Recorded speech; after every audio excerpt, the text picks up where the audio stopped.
Bom, galera, aqui é o nosso site que vocês já conhecem.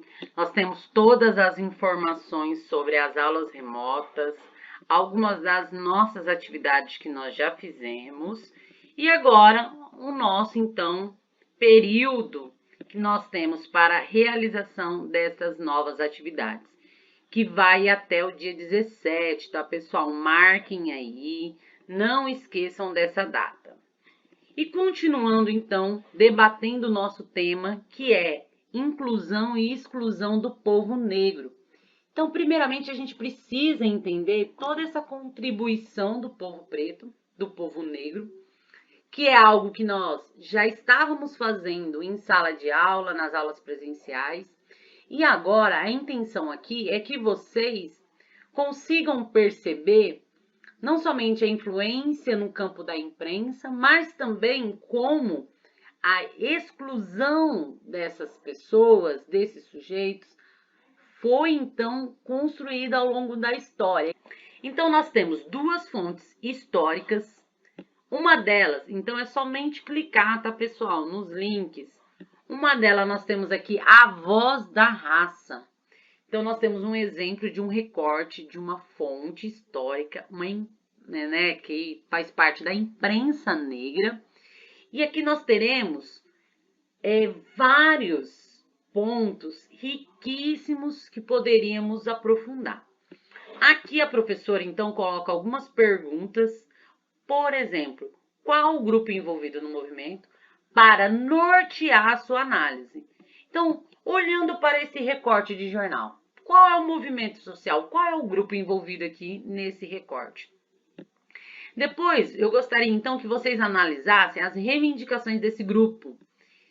Ah, professora, mas como que eu vou saber nesse recorte de jornal?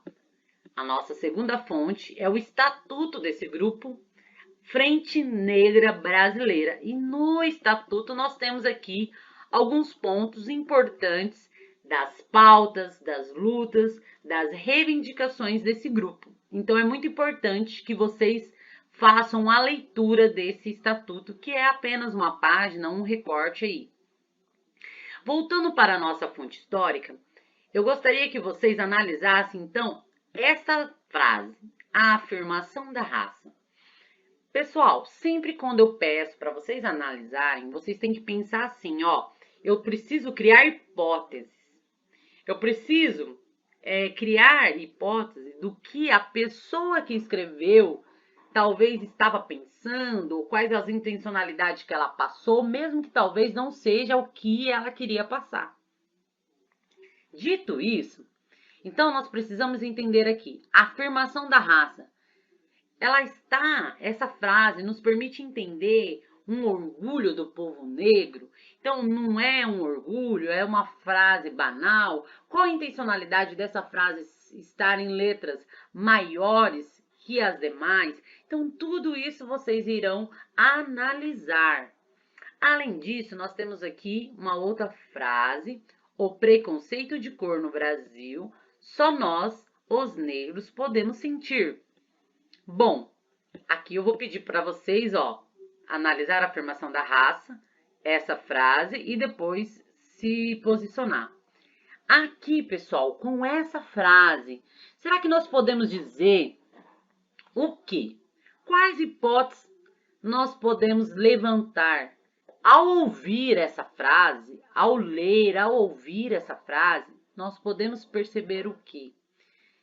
Uma afirmação é que o preconceito, o racismo, todas as lutas, todos os obstáculos que o povo negro sofre, nada mais, nada menos, quem pode dizer com fundamento sobre isso é ele, é esse povo.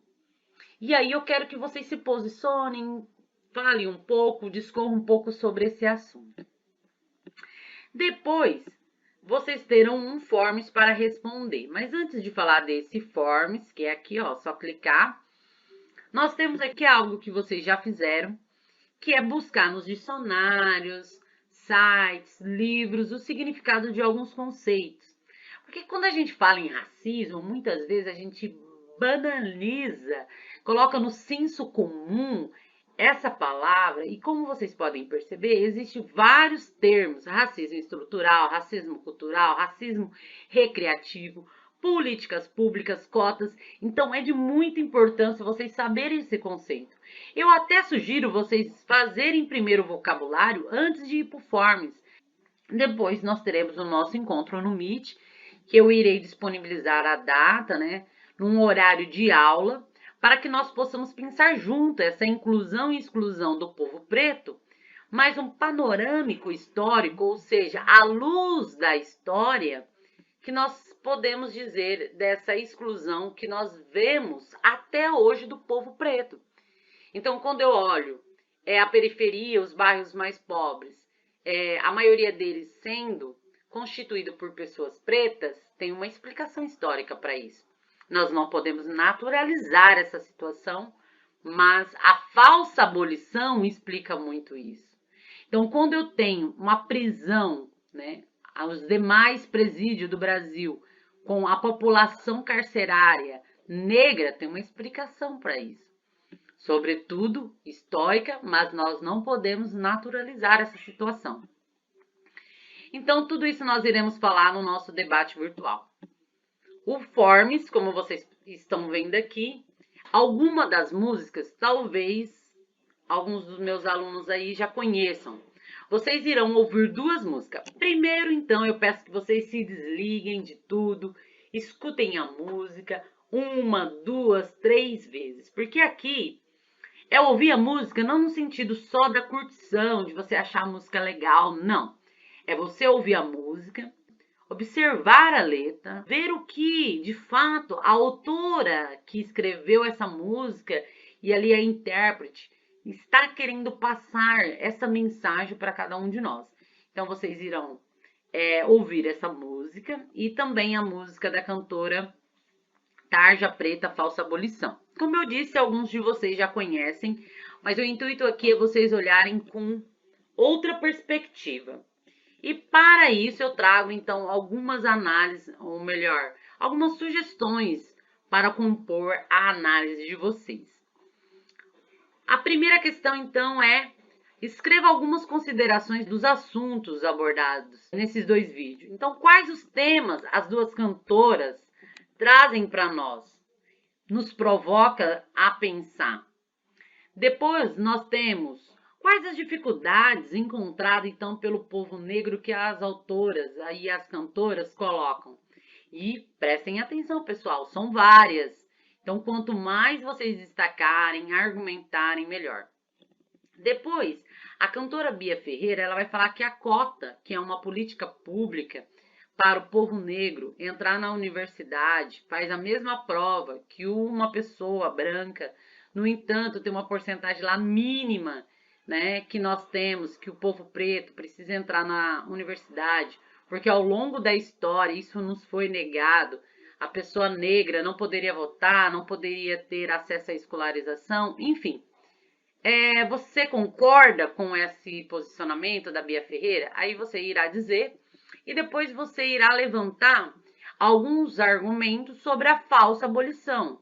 Pessoal, então eu estou esperando, né, um argumento de vocês bastante consolidado, haja vista que é um assunto que nós já estávamos falando, né, em sala de aula. E por último, para vocês citar um líder ou uma líder do movimento negro que ambas as cantoras citam. Então prestem atenção que elas irão citar diversos nomes aí que fazem parte da história do movimento negro no Brasil. Não esqueçam em enviar. E com isso nós terminamos as nossas atividades desta quinzena, tá bom? Qualquer dúvida é só entrar em contato.